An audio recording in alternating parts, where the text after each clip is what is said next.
Well, it is a chilly, rainy, cloudy, foggy, just bone-chilling day out here, out here in West Central Illinois, and I feel wonderful.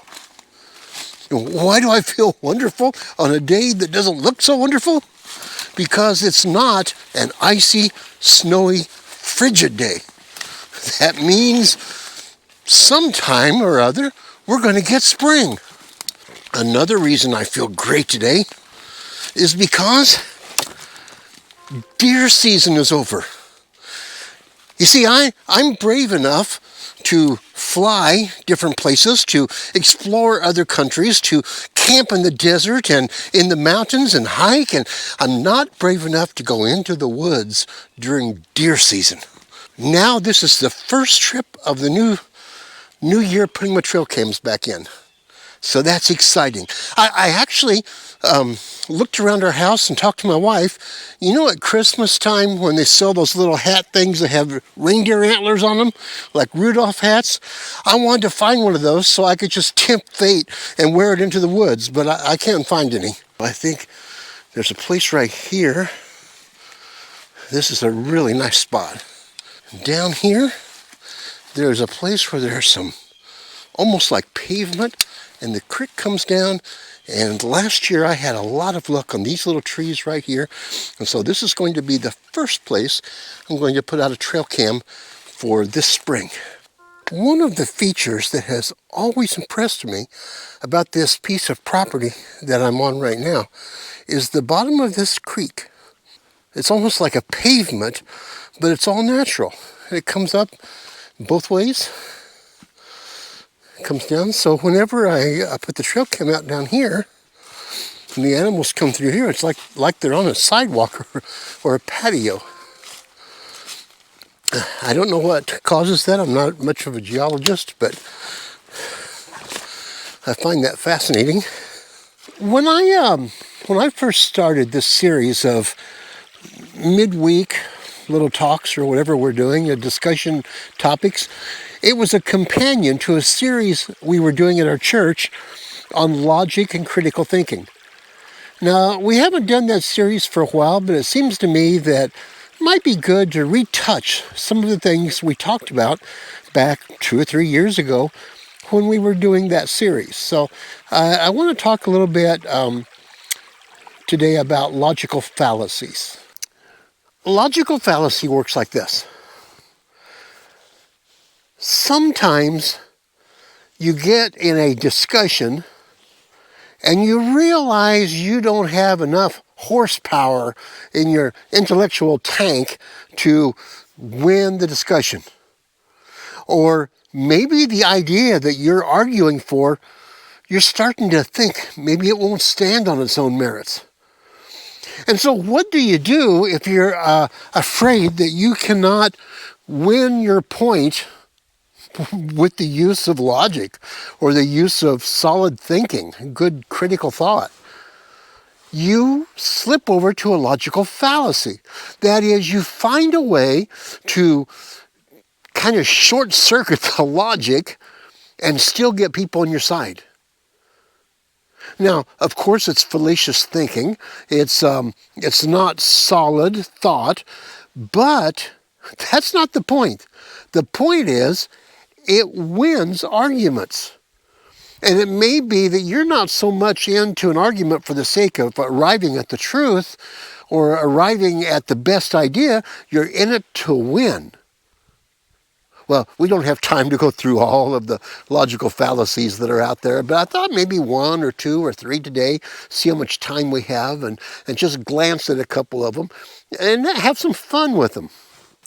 If we talk about logical fallacies, one of my favorites is ad hominem, which literally is a word that means to the person. And it works like this. Person A and person B get into a dispute about some issue, and it looks like one of them is going to be right or win the debate, and one's going to lose.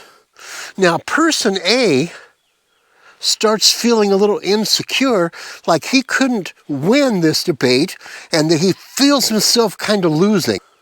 So what do?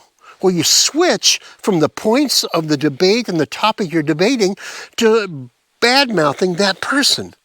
You find something bad about them or about their past or about their history, and you say, oh, you can't win this debate because you're not a good person. Here's how bad you are. And of course, anybody that's that bad can't be right. Ad hominem. You switch from the topic at hand to the one that you're really discussing to attacking the person's character, to the person. Let's say that ad hominem's just not working. Now, often it does work. It's very powerful. But let's say you're afraid it's not going to work and you want to seal the deal, win your argument. What else can you do? Well, you can appeal to emotions. Emotions are powerful things, and if we could stir up the emotions of people, we can stop them sometimes from thinking through issues real carefully. For instance, if we can get their sympathy, we can gain points on our side of the argument.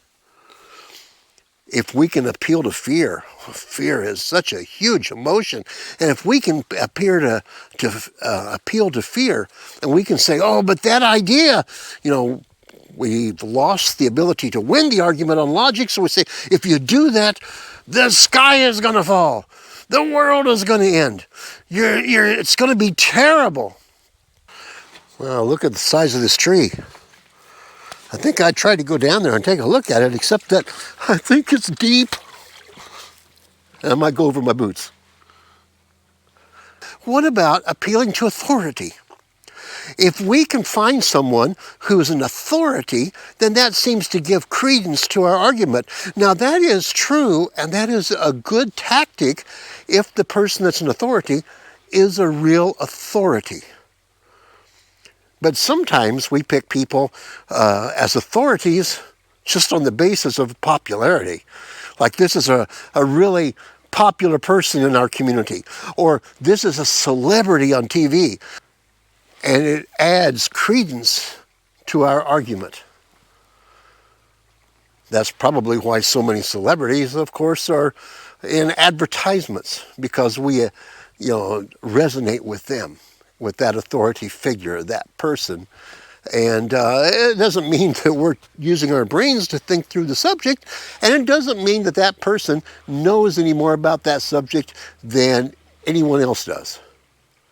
There are people that are highly educated in particular fields, medical doctors, professors, or whatever it might be, and people just assume that because they're highly educated in that field that they know something about everything, and that's kind of fallacious thinking. But just one more thing to say.